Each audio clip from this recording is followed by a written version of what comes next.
Byron Nemeth, the multi-instrumentalist and hard rock aficionado who has played all over the world. Join Mark Lewis and R.O.A. for an exclusive interview. Real rock and roll news. From the legends of rock, you found rockonamerica.live. We're bringing rock and roll to America and beyond. Don't forget to hit like and subscribe. Welcome to the world of Byron Nemeth, a man whose passion for music was ignited by the timeless tunes of Elvis and the Beatles. A birthday gift of music from his parents sparked a fire that would consume his life. He honed his craft on the guitar, studying the styles of musical maestros like Randy Rhoads, Michael Schenker, Jimmy Page, Joe Satriani, and Steve Vai, while also dipping his toes into the realms of jazz and classical music. Byron has graced the stage with giants of the rock world, opening for bands such as Metal Church, Warrant, Winger, and Dream Theater, to name but a few. His career is a testament to his dedication and love for music, a journey that has seen him rub shoulders with the likes of Zakk Wylde, Richie Kotzen, and Pat Travers Band. Now join us as Mark Lewis and R.O.A. probe into the musical genius of Byron Nemeth in this rare interview, unearthing the secrets behind his success and the drive that keeps his music alive. Hi, this is Marcus Rocco from America Magazine, and today I have the pleasure of interviewing a gentleman who not everybody has heard of yet before to listen to this, but who is an amazing guitar player who has added something to the world of instrumental records. And without further ado, is Byron, is it Nemeth or is it Nemeth? It's Nemeth. Nemeth, okay. Oh, I'm off both ways, okay. Byron Nemeth, how are you doing, Byron? I'm doing great. How are you doing, Mark? I'm doing good, man. I'm going to ask you a couple of questions here to start out. First of all, you're from Quito, Ecuador. Originally. That's correct. That's where I was born. Quito, Ecuador, South America. Right. When did you come to the United States? I came to the United States when I was about 5 years old. Okay. Landed in Cleveland, Ohio. Did your family being from Quito, did that have an impact on your music at all? Because I know there's a lot of traditional folk music down there, and there's a rich history for some local music down there with people that are from Ecuador. There's a rich tradition of music and dance and things like that. Did that impact you at all? Absolutely did. And please keep in mind that's only half of my family. Okay. My mom is from Quito, but my father is from Budapest, Hungary. So I have that whole European flavor to my life and my music also. Nice. And so when you were a little kid, what were some of the types of things that you were exposed to? Earliest memory that I can remember was being exposed to the Beatles, for sure. Okay. It really brought my attention to music and all these wonderful songs that they put out that really influenced the world and went on to influence me on my music as a fan of their music and ultimately as a guitar player composer.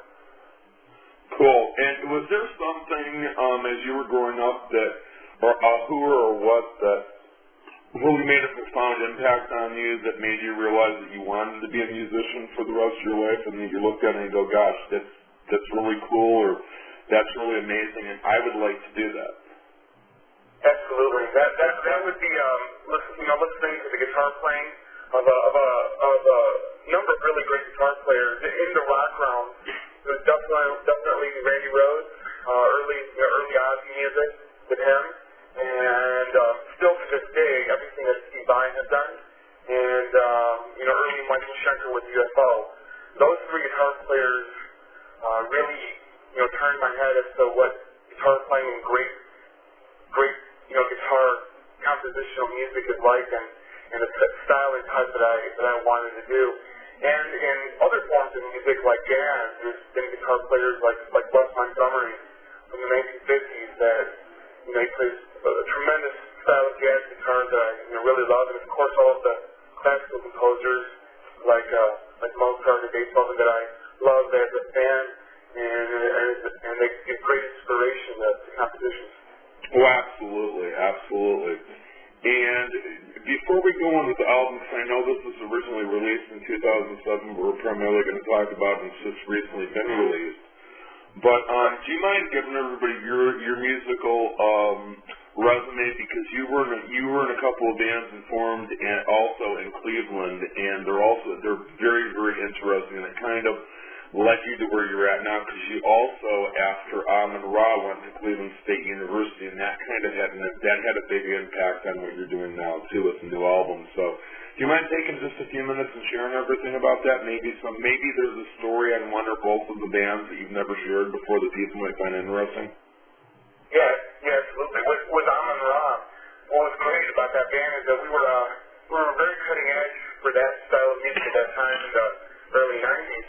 And one great story that comes to mind about R.O.A is that we got to open for Dream Theater on their Images and Words tour at a club called Flashes when they were essentially an unknown band. And at that point in time, that just brought in the whole progressive metal element to music that I really liked a lot, still like to this day. And that was a really great concert.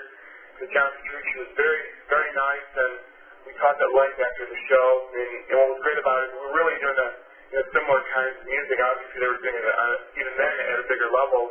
And that was a really great concert. The people that were there at that time, you just saw how that band was going to be able to go up the way that they did because of the style of music that they were doing and how the fans were responding. And that's why I wanted and continue to do music in that style. And as far as Cleveland State goes, what was great about that is that I got to study with three really great guitar teachers. George Bachman, who I studied a lot of jazz with. Rich Holdsworth, I studied a lot of rock and blues with. And Bob Frazier, who I studied a lot of jazz with. And those three guitar teachers really, really influenced my life in guitar. I had been playing for a long time before that, but I just went there to retweak my playing, because you can never learn enough in guitar, and I thought that was a really important thing to do, and it was a great experience. Well, you also opened for, among others that you've opened for, I'm going to mention two of them because they're very, very progressive. You've opened for Vicious Rumors, and yes, two completely different bands, progressive bands, two completely different progressive styles, but both, yes, very, very highly progressive. And in what way did that make an impact on you? Like when you were opening for like Vicious Rumors and Yes, just like the Dream did, or I know that when you're done playing, you get to kind of go back and watch. Did you see things in like Yes's performance or Vicious Rumors' performance, just like the Dream did, that you just kind of stood back and go, wow, I'd never realized that before, or wow, this guy's doing this and he's doing this in his time signature that made an impact on you too, or you're like, I'd kind of like to do that musically? With Vicious Rumors, it was definitely the way that they attacked their songs from a metal standpoint. They were very precise in the attack of their songs, and that stuck in my mind immediately as something that I wanted to carry on in my music. And for Yes, it was just the sheer precision of the balance of the dynamics, to be able to be highly progressive in their songs and at the same time highly melodic and soft and loud on just a moment's notice while maintaining these wild time signatures. Those are the two big elements that stuck with me in each of those concerts that we were at. And here's a question for you too. Why go solo? Why release solo material rather than form another band after Cleveland State University? What was kind of your thinking of that? My thoughts with that is I wanted to have a bigger vision in terms of the direction of the composition and the material and how I wanted it to go. I'm not against doing a side band with anyone else. It's really got to be the right thing and the right call. I'm completely open to doing great music with anyone. I really am. But in terms of the solo stuff, I have a lot of control of the musical direction, and it's highly important for me as an artist because I don't want the music per se going into a direction that I might not be comfortable with. And the only way to maintain that artistic integrity is to be able to set the tone and the mood for it. Right, and the reason I asked, Byron, is there's nothing wrong with going to another band, and there's nothing wrong with being solo. But this, a lot of times somebody will go do a side project, or they'll go pick up a tour, or they'll go back and further their musical education, or they'll get an opportunity to perform with one of their heroes and learn some things. But usually they go back to the band. It's not always that you hear somebody that goes kind of the solo route. That's what I was wondering. Right, understood, yep. You see that all the time. Oh yeah, absolutely. But a lot of times when people do decide to go kind of the solo route, they go off on these really, really interesting little side roads. And that's kind of where we come to your album, because you did an amazing job on this. I put the album in, I've gone through that about 4 different times, and there are certain songs on there that I just would keep listening to over and over and over and over again, and I'm eventually going to drive everybody batty. With certain songs I'm going to drive. I'll have the sense that I can play a song 30 times in a row and not get bored with it. Because I like to go back. Sometimes I'll get in the mood and I like to go back and I'll hear little intricacies. I'm like, wait a second, I missed this, or I missed that, or what did I hear? And so I've had friends before that are going, you're kidding, you're going to play the same song over again. I'm like, yeah, but I missed this. You got to hear this. You got to hear this part. Check this part out. So you've had a few albums out, and I'm going to go through this really quickly, and maybe you can talk about the progression of for you as a performer for each of the albums up to The Force Within. And you did 1999, the EP in 1999, and you did 2000 as the follow-up. And then you did Power to Destroy a single, and then you had 100 Worlds the same year, and then you released The Force Within in 2007 and this recent release. How did each of those albums differ? How were they similar, and how did they lead you to the road to The Force Within?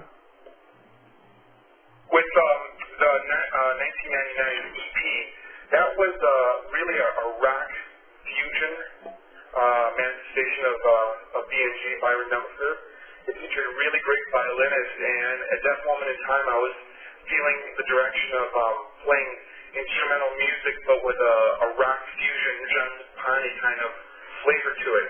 And that's why that's a 4-piece band of drums, bass, guitar, and violin, with guitar and violin playing co-leads in all the songs that you hear in that EP. That led to the next step, which was the beginning of the recording sessions for the 2000 album. And with that album, I wanted to take a stab at doing all of the instruments myself. So I programmed all of the drums and played all of the keyboards and bass guitar, and of course all of the many guitars on that album. And that was just a musical statement of definition of really just doing it as a one-person album, as the start of the solo career definitively. And that's why I did that. And that's why it came out in 2000. And can I interject really, really quick, because I have a side question for you too. Had at the time, just before we go to the next album, had you thought at the time about maybe, was that going to be kind of like a theme idea where you're going to kind of just name them after years, or what was kind of the thinking when you named one 1990, the EP 99, and then the album 2000? It was the year thing. It wasn't so much a premeditated thing to think about naming albums after years. It just seemed like a logical way to do it. No more so than just a nice way to categorize the albums, and it turned out it worked out really well from just a good title perspective. People seem to have caught on to that, but that's not something that was so much premeditated. It just kind of worked out that way in terms of compositionally naming them that. And I have one more for you. I'm sorry, go ahead. And that's what led to that. That's really it. There's not much more than that. And I have one more for you too, just before we continue. Had anybody gone up to you going, wow, you covered the Prince songs? Did anybody think about that? Do that at all? I'm sure that's probably come up somewhere. Never. Has never come up. Really? Okay. Yeah. But that's a fair question, because I'm sure there's somebody out there right now that was probably looking at it going, wow, he did the Prince song. Cool. No, that has never come up. The only thing that has come up consistently is clearly, Walrus is the Beatles song. That gets up almost every day, actually. Which we're going to talk about that, too, because that's amazing. So, and do you mind going through, when we get there here in a couple minutes, do you have time to go through the album step by step, or would you like to take yeah, okay. Absolutely, yeah. Yep. Okay, so let's go to Power to Destroy, which is the single. Now, did that come out before 100 Worlds or after 100 Worlds, or at the same time? That came out a little bit before 100 Worlds, and that which was after 2000, and that was the precursor to 100 Worlds. That was the lineup that led up to that album, because after the album 2000, I decided I wanted to do a new album with full band and continue the trajectory of where 2000 and the EP in 1999 was. And that's where I began to ensemble the first full band for that album. With 100 Worlds as a title, I wanted a large, expansive title that would make people think of music, and particularly this kind of music, in a large scope. So that's why that title was chosen. And with this album, we have now returned to going back to guitar, bass guitar, keyboards, and drums. And that also was the first album that was mastered at Abbey Road. From that album, that went on to the next album, which was The Force Within, which you played. And that album really solidified the lineup and the focus of the band and the focus of the songwriting to a really fine tune. And I feel I hit a really good stride with that album based on how it's been received around the world and the comments that I've been getting. And that album led me to the position where I'm at right now, which is when Steve Vai's digital label, Digital Nations, approached me about re-releasing The Force Within as a digital-only download album through their system on the net. And that's exactly what just did happen about 2 months ago, and it's officially out now through their digital label. On top of that, what I did is I did a video for I'm the Walrus, which was released last week. It came out last Saturday, and it was shot right here in Scottsdale, Arizona, by video producer Steven Esparza and Rob Turchik, who did a great job of putting the video out and capturing the avant-garde psychedelic feel of what people might think of the Walrus song to be, but with the new feel to it that I brought to it as a metal band. There's also a special guest in the video. Her name is Kathy Rankin, and she did a great job of just guesting in the video and giving it a little spin that people seem to really like a lot. Since it was released last Saturday, the video has had over 700 hits, averaging about 100 hits a day, and it's looking like it's going to crack 1,000 probably by this weekend, and I'm very excited about that because I'm getting emails left and right all about it, and it's been a really great thing, and it's inspired me to think about what to do next for the next video, and that's clearly going to lead into that next album, which I'm planning right now, which is going to be a vocal album. I'm looking at doing a vocal album, probably to be released hopefully within the next 4 to 5 months, along with a video of brand new material. And this new direction is going to be prog metal, but it's going to be a little more straightforward, a little more focused on songwriting, and of course high production skills that are going to be in play with the album and with a future video.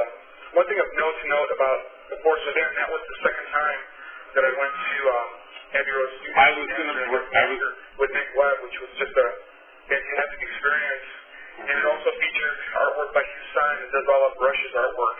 And everyone else that has been part of this album is also on board to do the next one, which is just going to be great. Now, let me ask you a couple questions. I was just going to go there about Abbey Road. How did it come about? Because, I mean, that is one of the most illustrious recording studios and one of the most well-known ones out there, period. I mean, it was Beatles recording studio initially, and they set the whole thing up, etc. How did you get the opportunity? How did the door open to record in there? Because I'm sure that just not everybody gets the opportunity to record in there. Correct. It's definitely not a situation where you can just walk in and record. Everything is by appointment. There are no public tours. And the way that I got in is a couple years before 100 Worlds came out, I became really good friends with a sales rep from Yamaha, who was based out of London, and we stayed in touch and in contact. And he did all of the high-end audio rubbing for Yamaha and Abbey Road, and he told me about that. And I asked him if he could introduce me to them and see if we could get any kind of a connection happening, and he did. He absolutely did. And the first time I was there was not as a client, but as a friend of a friend. And I was able to go there on a one-on-one personal tour of the facility, which just blew me away. And that's how I began to establish my connection with them. That led to the first mastering for 100 R.O.A.M, and then the second one with the Force Within. And I became friends with the staff there. The staff had been there for many years. And now it's to the point where if I need time, I can just call them up and look at it. Amazing. And I have one more side note that I have one more question with Favored Nation just before we go into the album step by step. But did it feel surreal or kind of like dreamlike, like I can't believe I'm doing this when you recorded I Am the Walrus in Abbey Road? Absolutely. And, it was so surreal for a number of reasons. Number one, it was being there at Abbey Road where it was originally recorded. Number two, having it mastered by Nick Webb, who did a great job at it. And what's great about Nick is that he started as a tracking engineer with the Beatles back in the 60s.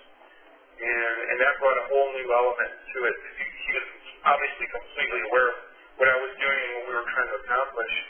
So his expertise was just invaluable to how great everything came out.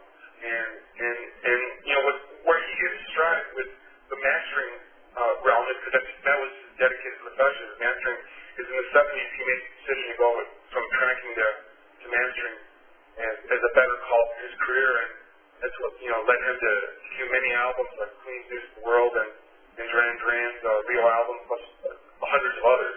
And his expertise was really great for it. And that was a very unique experience.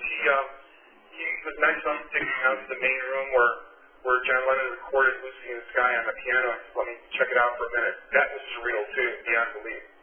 Like I can't tell you, so I can't wait to go back and do it again. I can believe that too. And how does one just, as a musician, did Steve Vai and Favored Nation, did they come to you? Did you just happen to be in the right place, right time, and run into him? How did that come about? I mean, let me press with this too, because and that has to be the biggest honor, and not only is this an opportunity for a label, this is one of your heroes. Absolutely. With that situation, Steve's assistant, Sean, who runs the label for Steve, approached me about doing this, and when he did, I obviously accepted immediately. They had been checking me out on the net for a long time and felt that the time was right to do this. And that's when they called me and we went through all the details of it, and I accepted it, and boom, here we are. That's what led to the re-release of the whole album, and now the release of this video, and now more fun stuff that's going to be coming up soon with the next one. Nice. And let's go through the album step by step. You can go track by track, or you can start with I Am the Walrus, and we'll go through that a little bit more you want, or if you want, we can save that as the teaser. I'm thinking we should save that as the teaser for the end. Yep, absolutely. Let's start off with what you like. What did you like about it? I'm trying to remember the name of the album, of the song. There's a song on there, I think it's two songs, I believe, before I Am the Walrus. It's the one that gets more jazzy. Okay, I don't mind. The slower one, the balladish one? Yeah, I think that was it. It's where you went from being rock to more jazz influence, and I don't have the track listing in front of me. Yep, that would be it. It starts off as a blues jazz element with a great trumpet solo. Yeah, that's the song. Dominic Fernacci, who's a stellar trumpet player and is becoming a big star in the jazz world, by the way. And he put in a great solo, and that song starts off as a blues jazz type of feel to it that ends up with a big rock, big lead ending. And that was a really great song because it set a different tone as a color difference to the rest of the album, which is clearly progressive metal, a high composition, high energy progressive metal. And we wanted another song on there that would be definitely unique enough to just give it a different flavor for people to attach to. If we were going to do a softer song, that's why we picked it in the direction of jazz blues, and then ultimately, big rock ending at the end of it. And also, Byron, on the song, what I like about the song is, and I like the entire album, but here's what I really like about that song. The album is primarily very much a rock instrumental album, and there's a couple comments I'm going to make here after I make this one, but that song is kind of like the Night's Departure. It's kind of like being on a long-distance trip and you just decide to pull over at the rest area, and then when you go out to stretch your legs, you walk over towards the end of the cliff of the viewing area, and you just realize you're just, what you see just blows you away. You see this magnificence in front of you that you never expected was on the other side of the parking lot. And I'm sure you've been there before and see that, especially if you drove from Ohio down to Scottsdale the first time or whatever. I'm sure you know what I'm talking about. But oh, absolutely, yeah, that's exactly what it's like. Great description. Thank you. But there was just something amazing about that. It was like a really nice side departure because sometimes rock albums and instrumental albums can go at a certain pace. And sometimes you really, really get in the mood for it where you just want to keep going faster and more intense.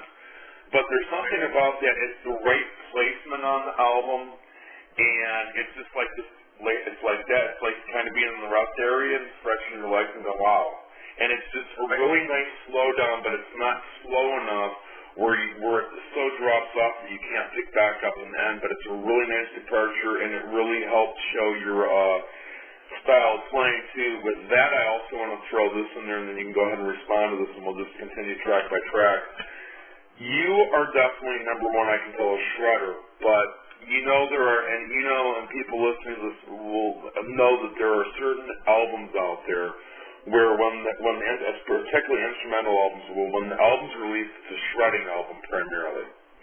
And it's not just a rock instrumental, and sometimes that can become a little overpowering, a little too much, and you have elements of shredding in there, but you also can play a little bit more restrained and a bit more diverse, and so it shows a variety of different styles, and not one overpowers the other. Each of your playing styles and everybody on the album, everything complements everything beautifully. Great, thank you so much. Yeah, that's one of my biggest concerns with quote-unquote shredding in instrumental albums. At some point in time, and this is especially true in like the later Big Mountain albums, not the earlier ones, but the later ones, you get to this point of where it's this mindless, never-ending, going nowhere shredding. And that's exactly what I did not want to do. Instrumental albums tend, at least for the vast general public that even gets to hear them, tend to be of a nature where after a while it seems like it's the same thing over and over and over again from the lead guitar soloing point of view. And to me, playing for the song is the most important thing, because the song is what moves people, and certainly the leads, of course, but the song with very well done leads is the most important thing, and that's exactly why you hear some of that restraint that you speak of, because that was absolutely premeditated. I could have easily just endlessly, kept shredding through every single song, not even put on, I Don't Mind, and just have another heavy dance song on and just kept shredding, but I absolutely made a conscious decision that that's not what I wanted to do, because I wanted to show people that I'm a well-rounded player and can play anything. I think the concept of the Olympic concept of endlessly playing fast and mindless, I think that's crazy, and it's good for a personal workout, but in terms of delivering material and more importantly meaningful material content to the world as a real release, that's something you got to temper very carefully, or else you're just going to get lost in the shuffle and be labeled as just a mindless shredder. That's not what I want. Absolutely. And let's start from the beginning now with Satriani, which is apparently an ode to, or homage to Joe Satriani. Yep, that's it. That's exactly right. That's why it's titled that way, and that's why it has a very cohesiveness. It's the shortest song on the album, and it has very much a straightforward verse, chorus, bridge, chorus type of arrangement to it, exactly for that, so that high-level fans of Satriani would be able to listen to that song, get a kick out of the title, and pick up on the style of it immediately and enjoy it. That's also been, next to the Waters, has been one of the most played songs off the album because of the the shortness of the length of the album that sometimes radio won't play long songs. So that's in that respect that song has worked really well with a lot of radio. Cool. And take us to track 2, minus track 7 through track 9. And I'm just gonna let you speak a little bit about each song, and then we'll wrap everything up. Okay. With the Force Within, that the title track of the song. With the Force Within, that song title, that's the one where we did want to be epic and did want to do a lot of shredding on that particular song, and wanted to pull out all the stops as the definitive epic art statement in the largest way possible. And I think we accomplished that in that song, especially the way it begins, the middle section of the end. It's got all of the fun classic elements that make the album and make that song a definitive statement. With a song like Frankenstein's Lullaby, with that we wanted a funny title to an incredibly complex song. That's probably the most progressive song on the album, with absolutely the wildest time changes. That one is an homage to the super tight metal fusion players out in the audience that like changes that just rip your head off, which we all like a lot. And then Chocolate Factory, with that one we wanted to instill like the hard back end groove along with the progressive feel that a lot of people that are into the metal groove music would like and enjoy. Cool. And then go ahead, I'm going to let you finish this up until we get to I Am the Walrus. Okay.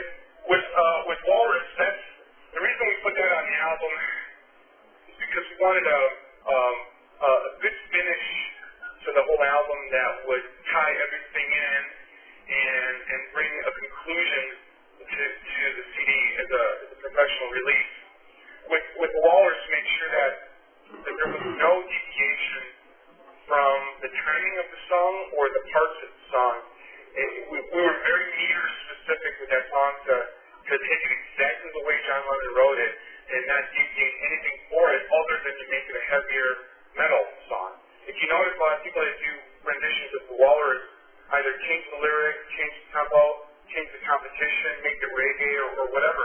And we didn't do that with this. We wanted to stay exactly true to form, exactly to the way John laid it out. I made particular notice to the lyrics because I made sure that the lead line, which is mimicking his lyrics, was exactly note for note, verbatim the way he laid it out.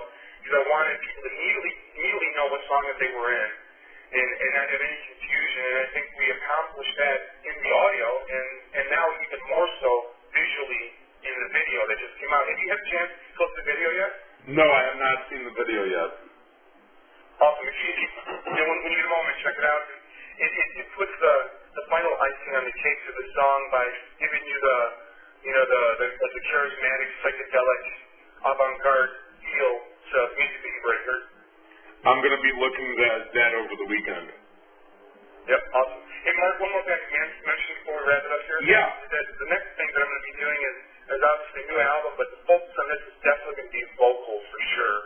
And I want to make sure that everyone knows that because I want to try and reach a little wider audience, and I'm feeling that it's time to get back to doing vocal music. So I've been doing instrumental music for a while now, and I really have definitive compositions that are gonna come out with vocals. I'm right now looking for a great singer, and I'm looking to put together a new band with that focus and intention in mind. So I just want to make sure that all your listening audience knows that. Oh, no problem. Do you mind if I ask you a question about that? Can we talk? Because I know you may not be totally, you haven't everything laid out with it, or you may just not want to or be able to talk about the entire new album, which I didn't want to do. I just wanted to tidbit though, if it was okay. Sure. What is kind of the direction from your musical background and your history, and also the solo work as well? Are you going to go revisit one of the roads you've been on before, or are you going to take everything that you've learned and go in a new direction with the new band and the new album? It's going to be a new direction with everything that I've learned, for sure. One of the sounds, and I'm talking like technically here from a guitar player only point of view, one of the sounds that I love is the early Van Halen guitar tone from the first three albums. What a spectacular guitar tone.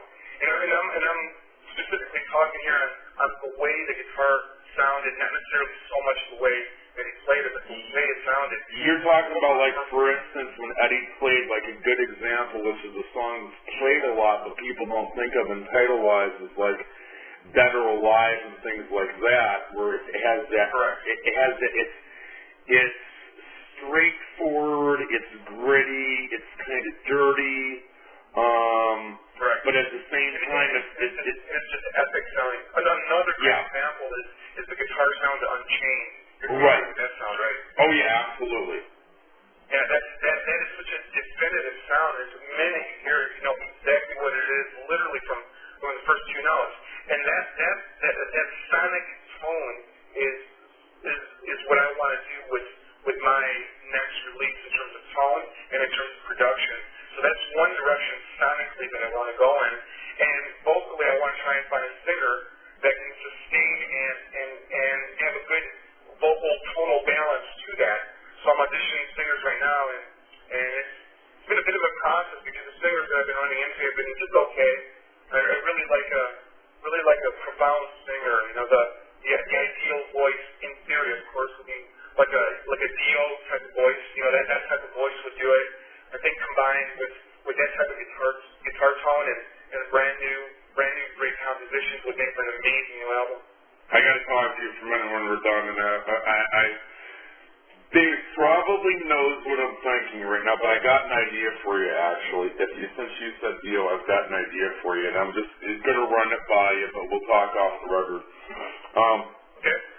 But do you have an idea when you would like, because I know right now you're looking for the singer and you're piecing this together. Do you have the music written, or are you going to be working on that too? I've got about 5 songs written, but they're in the early stages right now. Okay. And I'm always continuously writing, but I need to, pull together a group of great players to really define them down the way I want to. So this is still early on in the process, of course. Okay, and do you have a projected idea of when you would like to see the album come out, and are you going to be on Favored Nations again with this? Yes, on Favored Nations, and a very general projection right now, about 5 to 6 months, like I mentioned before, approximately. And it's dependent on how quickly I can find the players and gel with them. Right. And let's do this. We're going to wrap this up. First of all, though, I want to say thanks to Dave for setting this up, because Dave has just been amazing. It sure is. It's a great publicist. Oh, absolutely. Glad to have him on board. Absolutely. I mean, just the nicest guy in the world, and just works his talent up. I think he sleeps less than I do. He's a really good guy. Dave, if you're listening, thank you, man. Where can everybody find you online? Facebook, MySpace, things like that. Where can they find you? Everything is just my name. It's ByronNemeth.com, and that's also the listing for YouTube, and that would be, youtube.com/Byron Nemeth, and my personal website, and same with Facebook, facebook.com/Byron Nemeth. It's very, very easy to find immediately. Okay, and let's go ahead and do this. This is where you're going to take us out of here, and I like to let the artist end the interview and take it out. And it's simply this, Byron. There's no right or wrong. It's not me leading it. It's just, no input for me on anything on this. And when you're done, hang on the phone for just a second. But anyway, here's the thing. I'd like you to take a couple, 3, 4, 5 minutes to close this out. And anything you'd like to say to anybody, you're more than welcome to. And this is kind of where this section has gone before, and there's not a right, like I said, there's not a right or wrong. You don't have to do this like anybody else has done it, but this is generally where this goes. I've had a few artists say I love you to family members and spouses. A couple people were very, very prophetic with words of wisdom. And for the most part, everybody just says, I'd like to say this, or I'd like to say thank you to this person or that person. So I'm going to let you take us out of here. Okay. I'd like to thank everyone that has supported me through all of my musical endeavors, and I'd like to say to everyone out there that I'm going to be delivering a pretty amazing album with this next one that's coming up. It's going to be on par as everything you've heard before, and it's going to be a really, really new, great direction, and I'm really looking forward to delivering it to the world. And it'll be available real soon in the near future, and the minute it's ready, I'll let you know. Cool. And with that, I'm going to say interview over.